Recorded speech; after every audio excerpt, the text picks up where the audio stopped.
Barnum's American Museum in town 1 week only, featuring strange and marvelous one-of-a-kind creatures, guaranteed to shock and awe, preserved by scientists to inspire and educate. Tickets available at the home. Consider the services of Mr. A. Denoy. Birds, Recognizable dogs, body found by a rabbits. group of fishermen on the road to Stillwater Bayou. Body believed to have belonged to Mr. Ariel Denoy, but investigations are still ongoing as the only lead the authorities have is the glass eye that once belonged to Mr. Ariel Denoy. Our story tonight revolves around a person called Ariel Denoy and him being at the right place at the wrong time. But before we start with Mr. Denoy's story, let's go through the very monstrous entity that brought us all here, the Butcher. The Butcher is a bounty and a major link to all that's happening in Hunt Showdowns, Louisiana. A huge bloated body with bits of wood and metal protruding from its skin is over 6 feet tall and weighs over 350 pounds, missing a left arm, and has a right arm has what it seems to be a flaming hook at the very end of it. Naturally headless, but no thanks to Mr. Denoy, and now possesses a pig's head instead. Its resistance to fire is also probably thanks to our dear friend Mr. Denoy and the apron he placed upon it.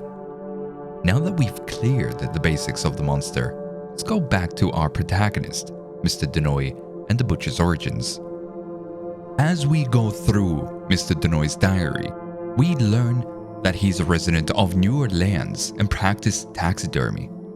Taxidermy, or the process of preserving animal skin together with its feathers, fur, or scales, is an art whose existence has been short compared to forms such as painting, sculpture, or music.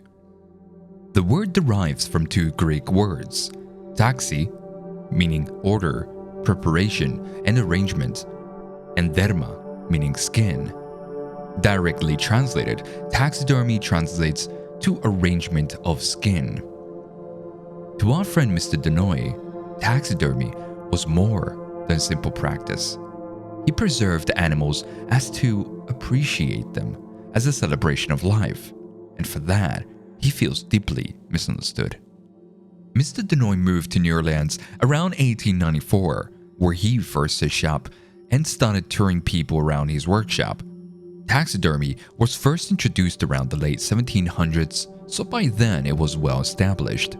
But the ordinary folk never really got to see the workings of taxidermy. To them, taxidermy was something along the lines of a stuffed animal, or a toy bear if you must.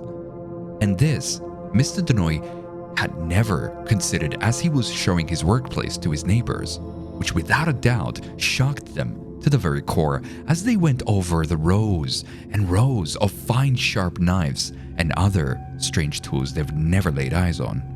As Mr. Denoy escorted his guests through his workshop and explained to them the workings of his beloved practice, how he creates clay replicas of the animals and then finally stretching the skin over it, the more he went on, the more disgusted his guests were. Mr. Denoy had thought many understood his profession, since so many had come to the Potter exhibit he held. But while feeling deeply misunderstood, he is reminiscent of the time he had preserved his neighbor's cat, Cleveland. His neighbor fainted at the sight of this, and to my astonishment, it didn't cross Mr. Denoy's mind that what caused his neighbor's distraught was that her then-beloved cat was now a stuffed animal. He had blamed his lack of skills, saying it did not give the work justice. Something about the eyes having a glassy, demonic look to them. He sought to considerably improve his skills after that.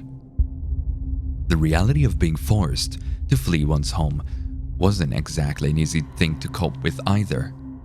The thought of returning home and mounting his guest's 3 sons, who had the cough before he left, was a hopeful thought, for they had even turned his friends against him.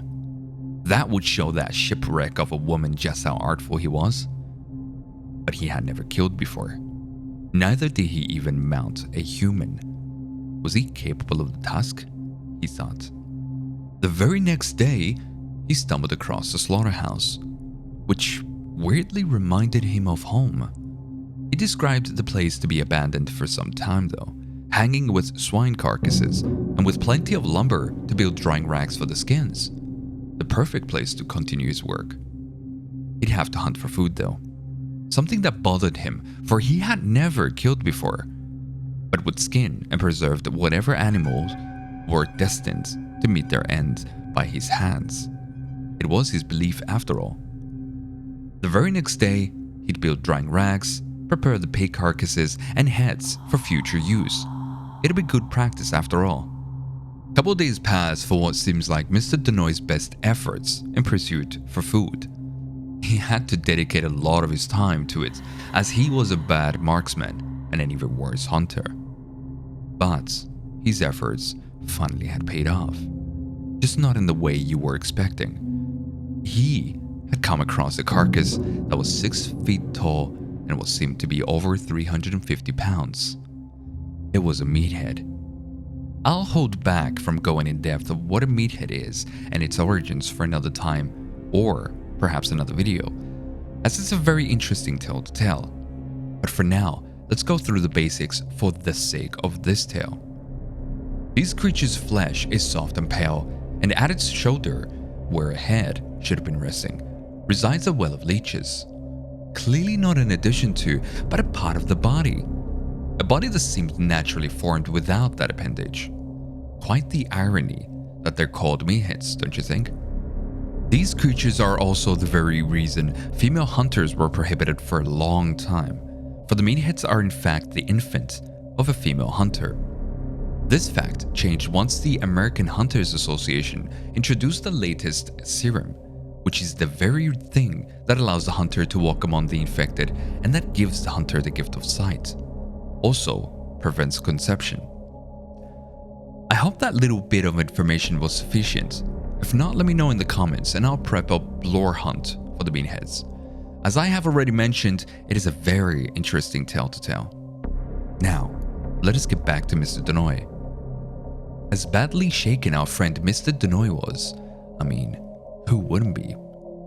Excitement had also taken its course. What if, he thought, I preserved this fine specimen and presented it to the showman? Dare I say, perhaps sell it? It'll make me a fortune. Without hesitation, he loads the body onto a small wagon with some rope he finds nearby, which he was able to wheel back to his makeshift office. This took a considerable amount of work, putting into account the body's mass. He immediately began working on it. It didn't take long for Mr. Denoy to realize how unusual and unknown everything about the carcass was, from shape to substance. The organs weren't familiar, the skin was thick and tougher than it seemed, and the leeches. The leeches is what struck Mr. Denoy the most fascinating, or perhaps what seemed like the ability to manifest them where the head should have rested. And how lucky he was now that he didn't have to worry about his lack of skills with the head. The creature had none. It still proved a difficult task, though happy he was with the work so far. A couple days passed, the skinning was done, and Mr. Denoy was waiting for it to dry. In this point of the diary, he decides to walk into town for a drink. If one knew better, Mr. Denoy deserved one after all that work.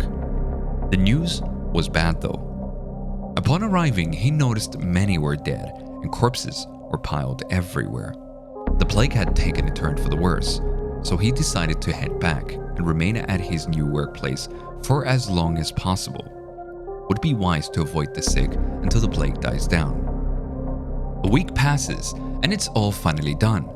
With the skin dry, he was able to assemble it all together with a large spool of wire he found, some branches to hold it upright, and his leather apron to not only hold it all together, for it was a rather hot day and he feared for deterioration, but also to conceal the hasty incision that he made while investigating the innards.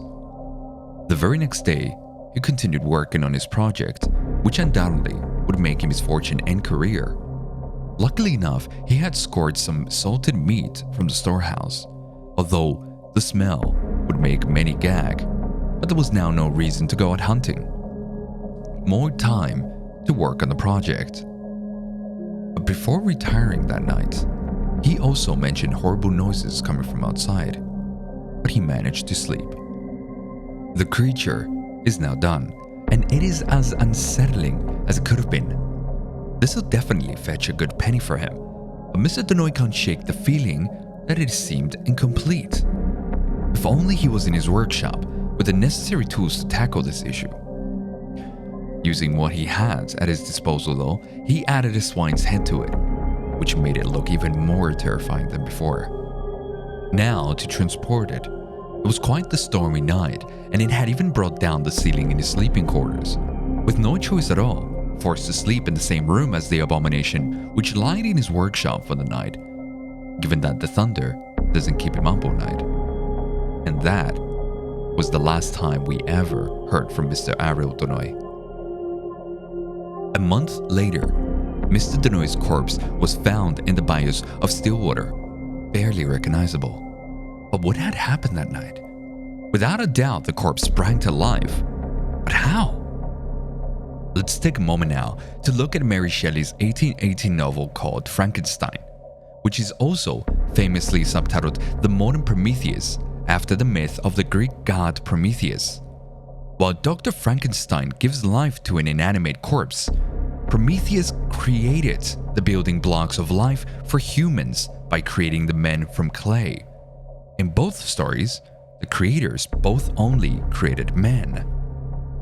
That would make our dear friend Mr. Denoy Dr. Frankenstein and Prometheus, creating his man from clay and reanimating it using technology. In other words, thunder. Thunder must have struck the butcher that night, probably directly hitting the steel that once protruded from its hand, bending it and creating the flaming hook and thus bringing it to life, leaving Mr. Denoy dumbfounded, being at the right place at the wrong time. But all this couldn't have just been a coincidence. A word of appreciation to all that watched the tale, hoping that you all enjoyed it. Apologies for taking longer than I said. It felt quite rushed in the beginning, and putting into consideration the lack of production value, I wanted to give it a few more details. Speaking about production value, I've set up a Patreon for my YouTube videos. This month, I wasn't able to include my usual artist and time to this video due to fundings. So to those that are looking to support these lower videos, the link is in the description. Until next time.